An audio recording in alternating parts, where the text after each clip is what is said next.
That's the way these guys operate. They think that that is a real thing that's going on. And Donald Trump does a very good job of like effectively communicating that to his audience. The radical left Democrats rigged the presidential election of 2020, and we're not going to let them rig the presidential election of 2024. We're not going to let them do it. We're not going to let them do it, right? These people are bad. They're evil. Every time the radical left Democrats, Marxists, communists, and fascists indict me, I consider it a great badge of honor. I really do. I'm being indicted for you. Thank you very much. I appreciate it. I wonder what my parents would say as they looked down. I said, my kid was indicted 4 times. I wonder if anybody in the country's ever been indicted that many times. I don't think so. I mean, how many times you get indicted once or twice if you kill people, but then you get put in jail so you don't get indicted after that, right? Of course, in this country, you don't get put in jail. If you're a certain person, you don't even get in trouble if you kill people. I don't know what he's trying to say. They put you in jail. Look at what's happened with the J6 hostages. The hostages, that's a horrible thing. And yet Antifa knocks down Portland, destroys Portland. If I didn't put soldiers into Minneapolis, you wouldn't have that city left. Remember the CNN reporter standing there saying, this is a friendly protest. And behind him, the entire city is burning. It's as long, the entire city is burning down. Never forget, our enemies want to take away my freedom because I will never let them take away your freedom. That's what's happening. They want to silence me because I will never let them silence you. And in the end, they're not after me, they're after you. I just happen to be standing in their way. That's true, actually. Ooh, he did it. But this is far more than a campaign. This is the greatest political movement in the history of our country. Maybe in the history of the world, but let's just take our country. That's okay. Together this we ended fucking the coward. NAFTA disaster where He you were left the getting people ripped behind, off, brother. He left his patriots behind. Patriots rose up for him, and he left them behind. Never forget, brother. I know we all love him. Don't do it. They shouldn't do it. But the reality is, he did do us harm. Ever made? Actually, the deal I made with China might even be better. He didn't even pardon any of our. He didn't pardon none of the political prisoners. He was a great man. He was assassinated, but he was great. He was such he pardoned a great guy, random such a rich great leader. people. They loved him in Japan. But I went to him. I said, Shinzo, this deal is crazy. He said, I knew you'd be coming to me next. They lived with it for 25 years, ripping off our country. And he looks at me and goes, Rest he didn't in say peace, like, Shinzo. He said, all right. And I renegotiated the whole deal. He said, I knew you'd be coming to us. Billions, and we're talking billions of dollars. I took on communist China like no administration in history, bringing in hundreds of billions of dollars and pouring it into our treasury when no other president had gotten 10 cents from China. Not one president got anything from China. And they wouldn't ask. I don't know what it is. It's like hard to believe. But just as I took in hundreds of billions of dollars.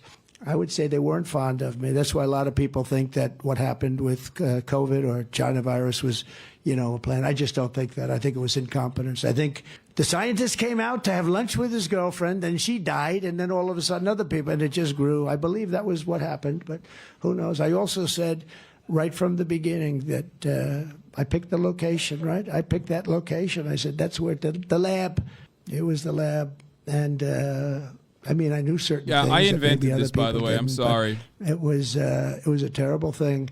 $50 trillion to the world. The world, many places were much harder hit than we were, and just nobody knew. This was like the hidden enemy. You couldn't find it. Wuhan. I said it comes from the lab in Wuhan. They said no, it comes from.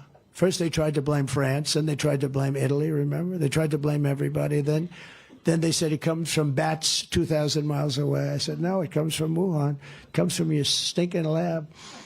But just as I promised, I also stood up for but he also ethanol, glazes Xi up. So, like, that also doesn't make sense at all. But I guess, like, cognitive bias or like, the lack of clarity here and the inconsistencies is par for the course, because he will glaze Xi all the time. He's like, he loves it. Cognitive dissonance, yes, this is the word I was thinking of. He'll glaze you up while simultaneously saying things such as, he did Wuhan, he did the flu. Better. The new stuff has so many environmental computers on it. You have to go to MIT like my uncle Go to Dr. John Trump, the longest-serving professor in the history of MIT, Dr. John Trump. Think of it. You think Biden has that in his family? I don't think so. I don't think so. He may have, but it'll be a shock. Ron DeSantis spent his entire career as a raging opponent of ethanol, and he will destroy ethanol. He was totally against it. Now, all of a sudden, a couple of weeks ago, he came out in favor of ethanol, when the election's over. But I will protect ethanol just the way I did for 4 years in the White House. Everybody would come to me from Iowa. They were saying ethanol was really going to be dead. They were going to kill it. And I saved it. Before I even arrive at the Oval Office, shortly after we win the presidency, because it's we, not I, but after we win the presidency, I will have the horrible war between Russia and Ukraine settled. I know both of them very well. Ron DeSanctimonious, Nikki Haley will never end the endless wars. They want the endless wars in a certain way. They don't even know it because they're both bought and paid for by the neocons and the warmongers and the corrupt Washington establishment, the military establishment. And they've never seen a war that they didn't like. Look at their stances on these things. It's ridiculous. Countries that don't want us there, countries that you've never even heard of. And we're losing our blood and we're losing our treasure doing this all over the world. We want to protect our country. And those domes are starting to work. I didn't like it when Ronald Reagan suggested it because we didn't have the technology. We do have the technology now. And we're going to build a giant dome over our country to protect us from a hostile source. And I think it's a great thing. And it's going to be made in the what is United happening? States. And that's something that I consider productive. When I watch our guys operate those things, it's unbelievable. Missile coming in.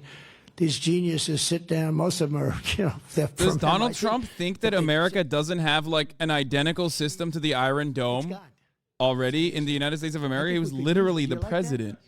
Isn't that Does better? Donald Trump legitimately think we do not have a like anti-missile defense system around the country?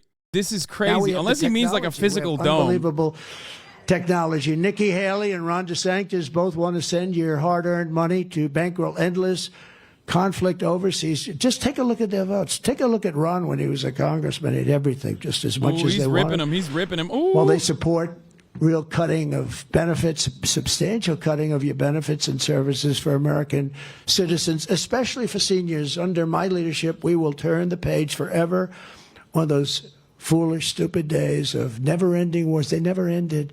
We're in Iraq for 21 years. We're in Afghanistan for 19 years. And we don't even fight to win. If you're going to be in, you got to fight to win. Remember in Iraq, I was a civilian then. But I used to say very strongly, I used to say, don't go in, don't go in, don't go in. But if you do go in, keep the oil. Well, you know who has the oil right now? That was one of the dumbest wars ever. Iraq and Iran were the same. They were the same power. You had Saddam Hussein, and I will say, they hung that sucker, and he looked at him and he spit in their face. He wasn't begging. He wasn't saying, please don't do this to me. He spit right in their face, but, tough guy. But you had Iraq and Iran, and they were almost identical. For 1,000 years, with different names, they've been fighting each other.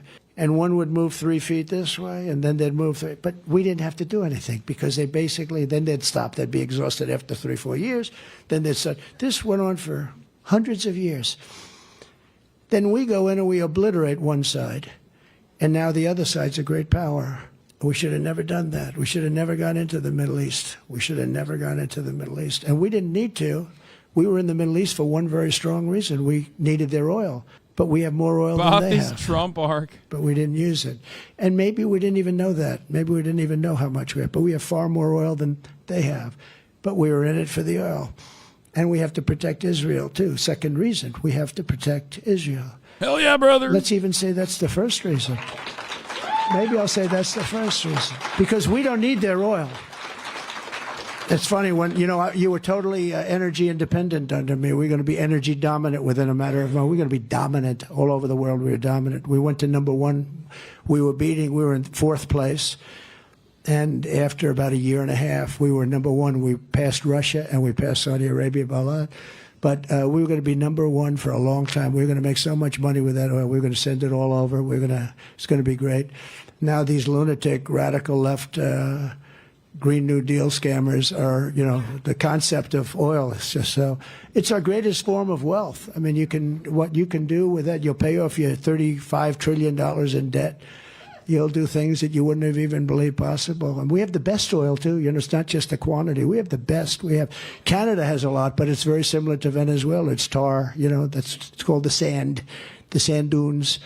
And it's a very expensive process to refine it. But we have the best oil. We have the most oil.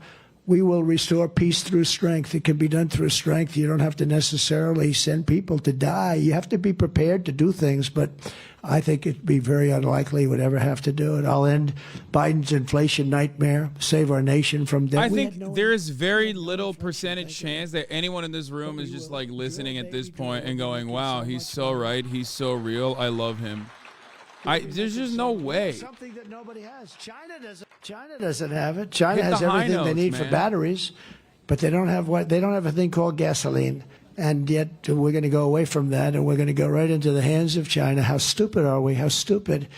On day one, I will also cancel crooked Joe Biden's insane ethanol-killing electric vehicle mandate. Now that they care about. They don't go far. It's Iowa, baby. It's corn country. They care about that. I'd like to give you a much more complex.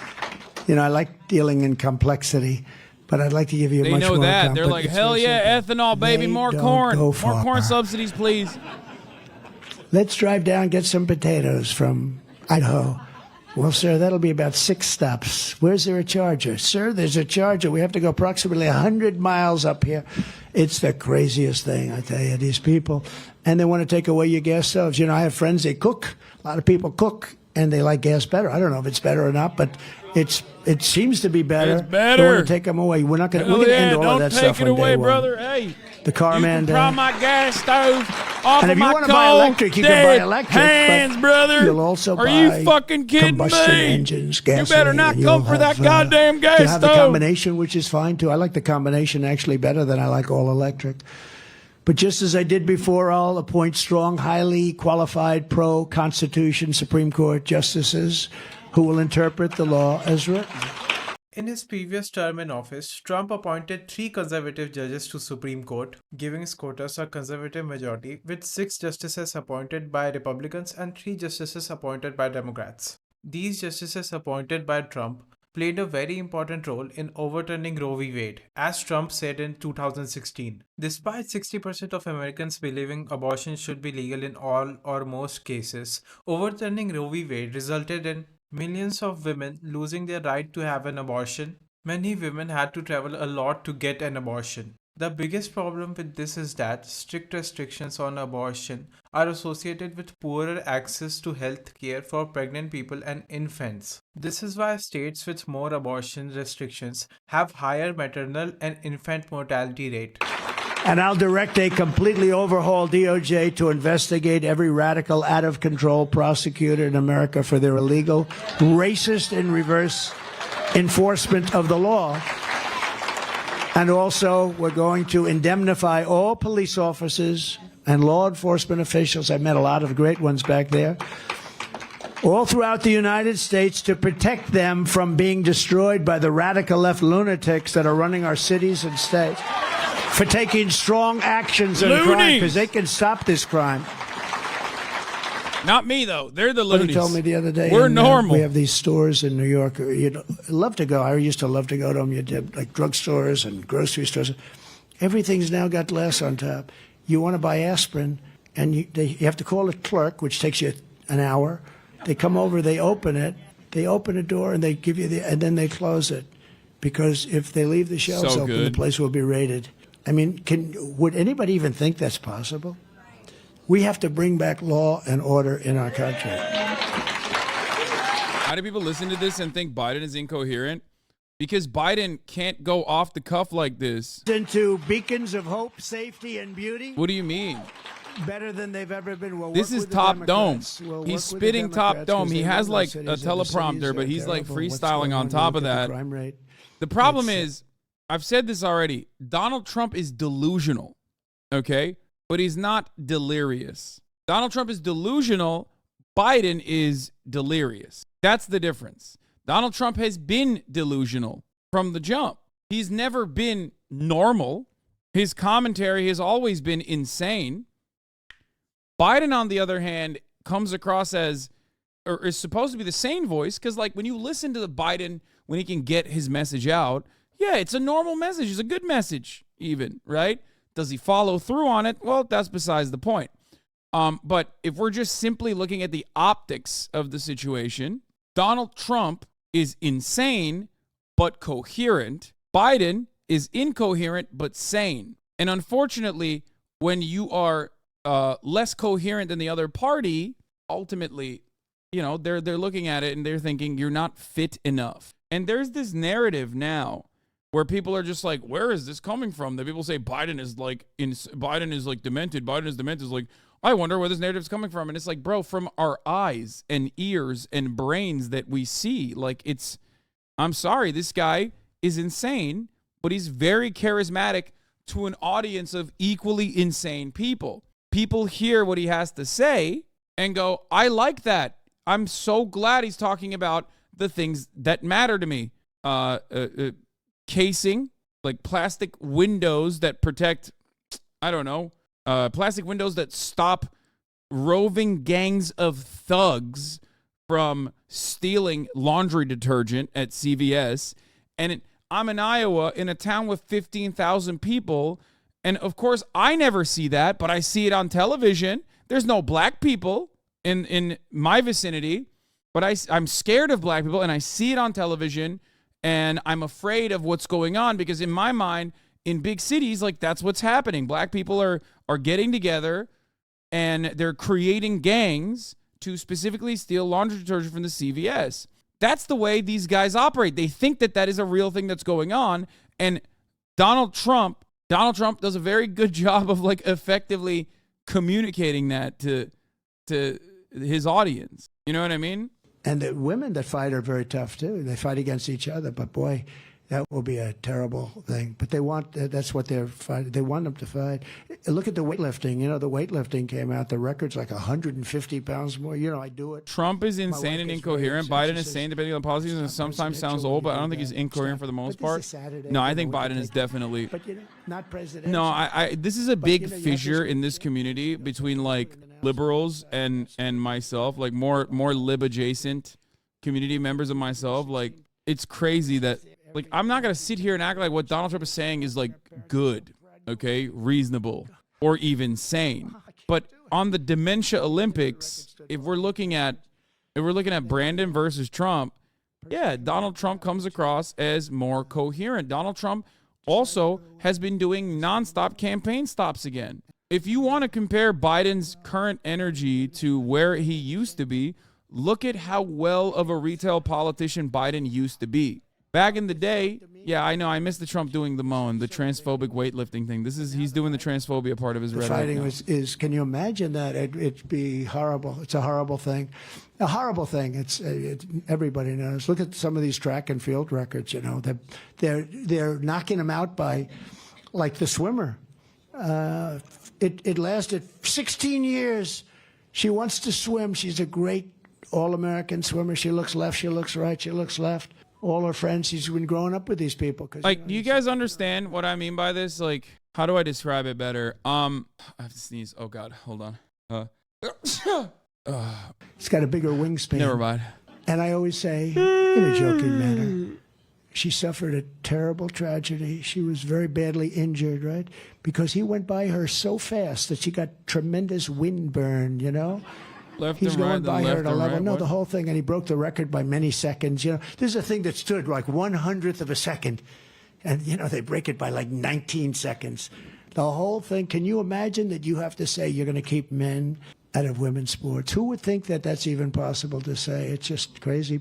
And these radical left lunatics are really into it. They really think it's like a good thing. I don't get it. You'll have to. He was a big like the normal person in this situation, like a relatively more charismatic individual, should look at this and go, do you think this is actually harmful to the country? Republicans want you to be mad at this because they have nothing else going on. Republican politicians steal money directly out of your pockets and give it back to those mega corporations that take away, that don't pay their fair share and take advantage of you and don't pay you fairly. Okay? And the only way that the Republican Party can keep defending those guys is if they make you feel angry about some random trans girl that was at a swim meet 3 years ago. Who cares about this stuff? Let's not be ridiculous, okay? It's ridiculous. That's the greatest way to counter this narrative, because that is the normie narrative. Normal people do not spend this much time thinking about like one trans girl in Arkansas, okay? And even Trump knows that. But the difference is Trump also knows that his audience is getting smaller and smaller, I guess, of his like diehard supporters. So ultimately, he has to cater to that base as best as possible, because that base is going to carry him across the finish line in the primaries, okay? And that's it. Biden is the grandpa you avoid during Christmas. Trump is the grandpa you sit with because he can tweet about what he says. Because you can tweet about what he says. Yeah. Well, you see, it's a big deal to me because I don't want to play video games with trans people. Oh, okay, got it. Right. But it's nothing like this. And he didn't have people coming in from prisons and mental institutions. He just had people coming in. So if you want to save America from crooked Joe Biden, then get every patriot you know, make sure they're registered Republicans and get them out to vote in their local precinct caucus and you got to do this. Oh, the thing I was going to say is, like, mental clarity and mental acuity is demonstrated not through age at this point, but through the way you talk. What I mean by that is you look at Donald Trump and you look at Bernie Sanders and you look at Joe Biden. Bernie Sanders is the oldest guy in the bunch. Bernie Sanders also has the most energy and the most mental clarity out of the three, right? I know I'm upset at him on the Israel stuff, but like ultimately, when you have all three of them side by side, if they are having a conversation, it's Bernie number 1, Trump number 2, Joe Biden number 3 on their performance overall. That's it. So it's not necessarily just about age either. It's not just about age either. As a matter of fact, it's barely about age in this circumstance. It's more so something that you watch. Here's Donald Trump talking about magnets. It didn't work. They had an almost $1 billion cost overrun on the magnetic elevators. Think of it, magnets. Now, all I know about magnets is this. Give me a glass of water. Let me drop it on the magnets. That's the end of the magnets. Why didn't they use John Deere? Why didn't they bring in the John Deere people? Do you like John Deere? I like John Deere. It didn't work. They had an almost $1 billion cost overrun on the magnetic elevators. Think of it, magnets. Now, all I know about magnets is this. Give me a glass of water. Let me drop it on the magnets. That's the end of the magnets. That's it. It's over. He's right. He's right. Magnets, how do they work? You drop water on them, it breaks. I also think Islamophobia plays into it a lot, including their perceptions of you. A lot of negative perceptions of Muslim men are that they aren't intelligent, so people are quick to think you're stupid. No, I think people, I don't think people immediately assume that I'm Muslim. I think Islamophobia plays in a different direction. But no, I think people think I'm stupid because, 1, I say I'm stupid all the time. And 2, I think it's because there are there's a ton of content out there saying I'm stupid and hot. I'm just hot and stupid. Yeah, you're just stupid. Keg W. Well, I mean, smart enough to get you to subscribe for 3 months and avoid ad breaks at the top of the hour. You know what I mean? What does that say to you? Because at the top of the hour, there are ad breaks. That's right, 3 minutes of them. If you no longer want to see those ads, all you need to do is subscribe. For $5 for free with a Twitch Prime. By connecting your Amazon account to your Twitch account, you get 1 free Prime subscription a month. Use it on your favorite broadcaster. Hopefully that's me. Favorite stupid broadcaster. My roommate gets so mad every time they see me watching you. They hate Ben Shapiro and Jordan Peterson, but hate you more. They aren't terminally online, just a neolib that thinks Econ 101 is the gospel. I think Chad is terminally online and thinks everyone else is. These people aren't. They only see you on YouTube Shorts. I think a lot of liberals think you didn't condemn Hamas enough. Yeah. Anyway.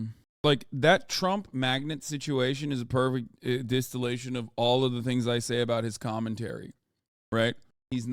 It doesn't make any sense. It's incorrect information, but it's still delivered in like a funny way. And his audience is also stupid as hell, and they think it's funny and great.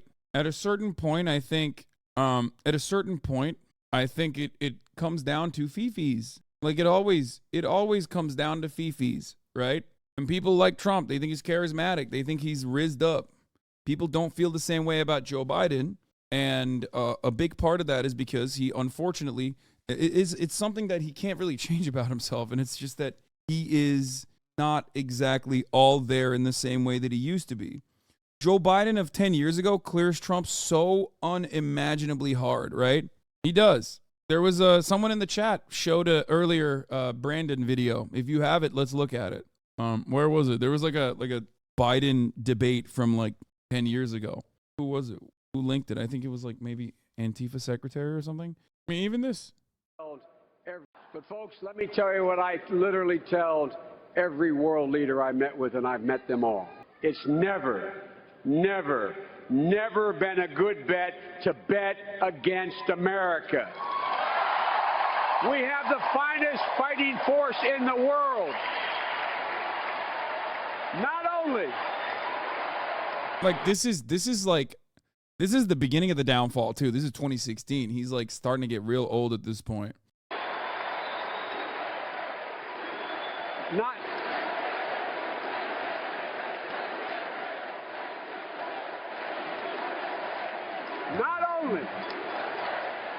only do we have the largest economy in the world, we have the strongest economy in the world. We have the most productive workers in the world. And given a fair shot, given a fair chance, Americans have never, ever, ever, ever let their country down. Never. Never. Ordinary people like us who do extraordinary things. We've had candidates before who attempted to get elected by appealing to our fears, but they've never succeeded because we do not scare easily. Does anyone have give me a new Brandon? If Biden's son didn't die in 2015, he probably would have been president and might have been heading out after 8 years by now. Never bow. We never bend. We never break when confronted with crisis. No, we endure. We overcome. And Look at all the self-hating Americans in the chat. I know. They should be big brain like you, 2012 account, and be an American that loves America and says America is great. I know. I mean, inherently a reactionary way to look at the subject matter. Everyone should be criticizing their countries endlessly. That is, in my opinion, a much more patriotic thing to do. It is your duty to want to improve your country. It is your duty to want to improve your home. It is your duty to want to improve your house. It is your duty to want to improve yourself. And yes, a part of that, you can extrapolate that same energy and that same principle all the way to the nation state. Okay? You can cope and you can claim that this just comes from a place of just being a self-hating American. But the reality is you want America to be better. Rip Whitney's tour. She's down in, it's kind of warm in Brazil right now.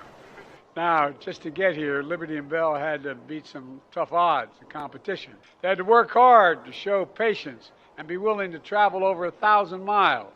You could say even this harder than getting a ticket to the Renaissance tour or Rip Whitney's tour. She's down in, it's kind of warm in Brazil right now. You think that's the same guy? Always move forward. That's why I can say with absolute conviction, I am more optimistic about our chances today than when I was elected as a 29-year-old kid to the Senate. The 21st century is going to be the American century because we lead not only by the example of our power, but by the power of our example. That is the history of the journey of America. And God willing, Hillary Clinton will write the next chapter in that journey. We are America, second to none, and we own the finish line. Don't forget it. In this video, Trump was campaigning in Iowa because the Republican primaries are starting soon on January 15th.